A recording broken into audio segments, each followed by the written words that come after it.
Making beats is one of the funnest things you'll ever do in this lifetime. You can have an idea or a certain emotion and you can translate that musically and you can impact people through your creative expression. However, a lot of producers are struggling from becoming amateurs to elevating their beats to be professional. So today I'm gonna give you the 5 things holding your beats back from actually elevating and hitting that professional level right here today. You ready? Let's get into it.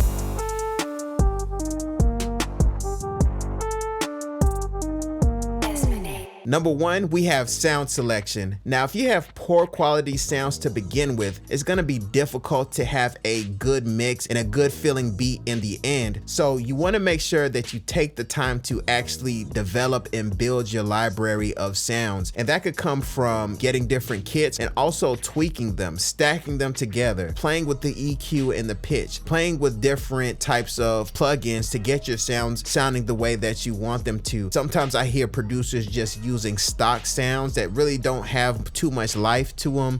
I understand that from when I first started in the beginning, stock sounds really didn't have too much character to them at all. Unfortunately, as time has gone on, they have become much better and better. However, they're still not really competitive. What you want to have as a producer are sounds that are competitive with some of your peers and some of the people that you're actually wanting to be on the level and be on par with. Listen to what kind of snares they're picking, what kind of kicks that they're picking, and whenever it comes time for you to make your own beats, you have a bit of a reference point on where you're trying to get to.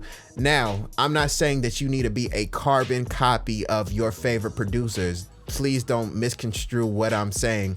One thing that happens to a lot of producers is we get in our own ego and we feel like we want to create a brand new genre, a brand new style, and we're too good to listen critically to some of the producers that we actually admire. However, there's a saying, if you don't know where you've been, you don't know where you're going. So you need to be able to contrast your sound selection versus a producer at a higher level sound selection. That way you have a reference point and a guide, so to speak, on where you want to elevate to. So as a producer, if you want to grow your sound selection and just get better at that, you need to get better at listening, and you need to know what sounds complement what instruments, what snares complement what textures of pianos or samples, or what pitch of the kick is going to feel good on a trap beat. All these different elements are going to come together to help you just be much better and much quicker at having high quality sound selection. So understand how to put the sounds together,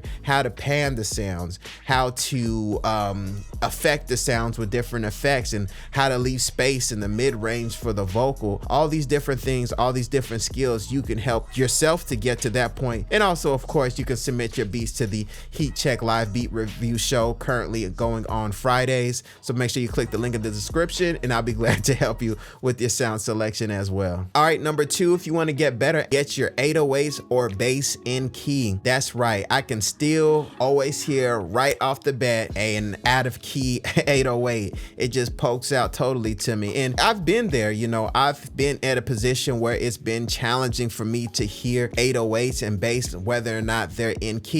One thing that has actually crossed my mind recently as I've been doing my beat review show is that sometimes as producers, you guys are using very, very small speakers or studio monitors or very, very cheap headphones. And that's also making it challenging for you to hear the lower end bass frequencies. So please, whenever you have a chance, try to invest in higher quality gear. Also, if you take a look in my description, you can find a link to some of my gear. So you can click on that, find some of the gear that I use and it hasn't steered me wrong over the past few years. Invest in yourself so that way it's much easier for you to hear the lower bass frequency by having high quality gear. And also, of course, if you're not able to hear the lower bass frequency, you can always pitch the bass up by just transposing it up an octave or up an octave or 2, and then it's much easier for the human ear to hear higher pitch frequencies. You know, kind of like we can hear flies way out in the distance much better and much sharper than we we can hear lower end frequencies, like maybe a car driving by and we can't really hear what the words in the loud music are saying because the windows are up, and we could just hear the low, or we could hear those low frequencies. You know, those are a few tips on how to help yourself get your 808s in key. And also, if you haven't done so, man, please just learn at least a little bit of music theory, just your major and minor keys. Also, just learn some popular songs on the keyboard. You'll be surprised at how simple some of these smash hit chart topping songs are. All right, number 3 on getting your beats to sound more professional is to balance your volume. One thing I've actually been noticing is just these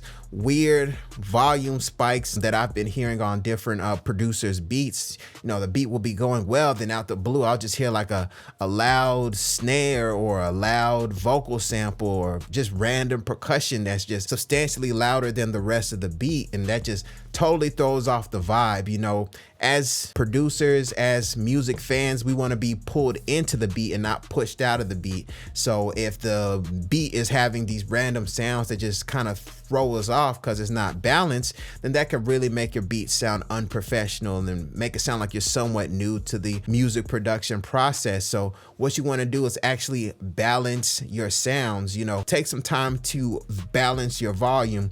One suggestion that I have is to find some type of anchor sound in your beat.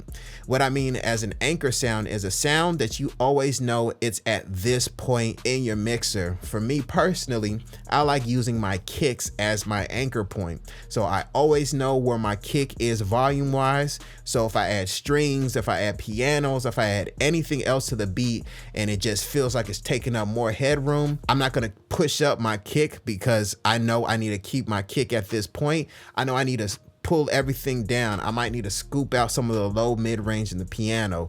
Maybe I need to scoop out some of the low mid-range in the sample.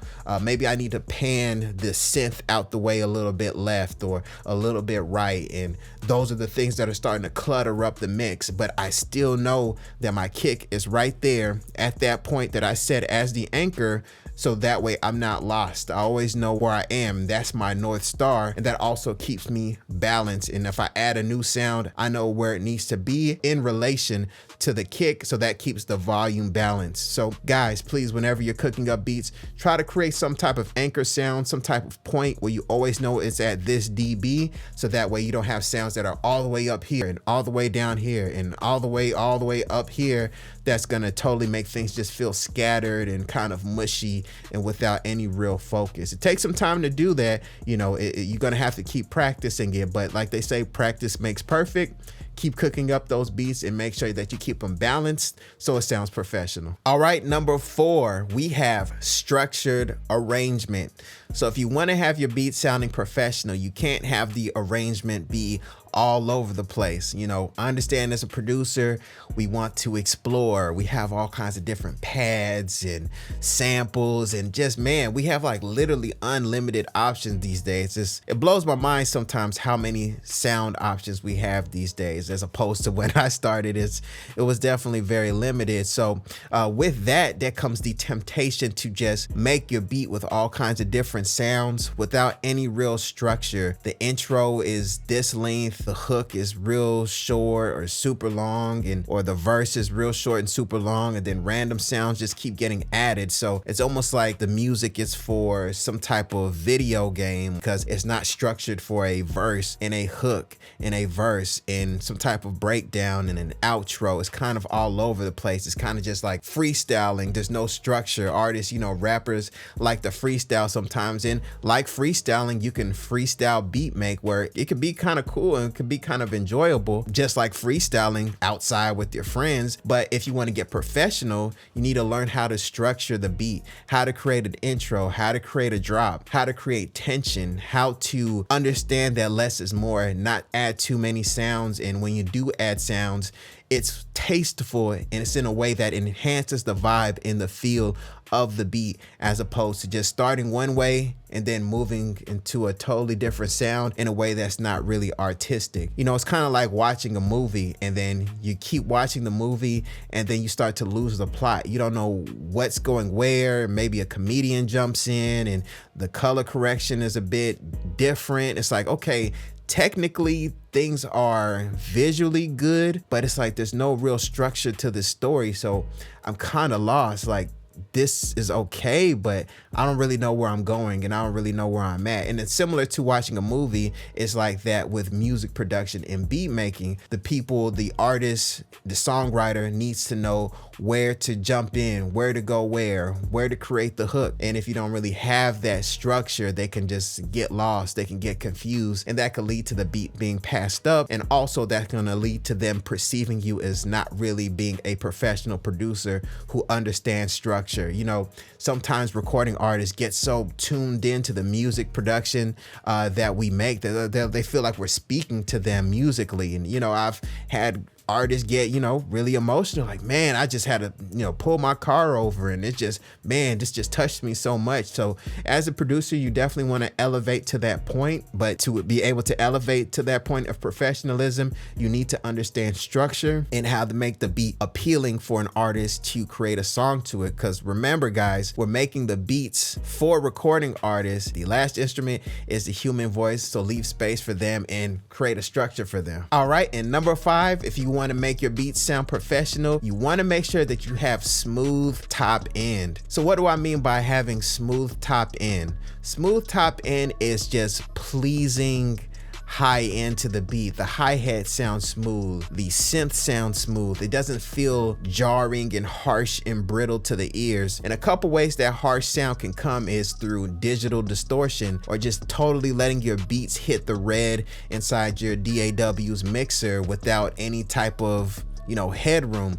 And that digital distortion is not really pleasing to the ears. It sounds real harsh, it sounds real brittle, it sounds cold, and it also makes the beat sound unprofessional. So you want to make sure that you're able to get your top end to sound smooth. So one thing you want to do, especially since so many of the sounds that we have access to are high quality, you just want to make sure that you don't ruin what's already there. So make sure that you leave enough headroom and enough space in your mixer for your drums to breathe, for your instruments to breathe, so that way they don't get totally harsh, totally brittle, hitting the red, so it's like destroying the integrity of the sound. You know, we want to keep and maintain that, so that way the final product still sounds smooth. And also, the way that we can lose a good sounding top end is unnecessary EQ moves. So if you guys start to find yourself overly dependent on presets or watching different EQ moves of different producers in their cookups, or the spread of misinformation on different message boards or Reddits about do this to a kick, do that to a snare, do that to an 808, do that to a hi-hat. These are things that are all dependent on the actual beat itself that you're working on. So people spreading this general information is really going to lead you down a bad path, and can also lead to very poor, harsh high end, and of course a bad mix in itself. So maintain the integrity of your mix and of your high end, and you can elevate to a professional sounding producer. I hope you enjoyed that video. Make sure you hit like and subscribe. I'm Desmond A, and I'll be back with more great videos. Peace. Desmond A.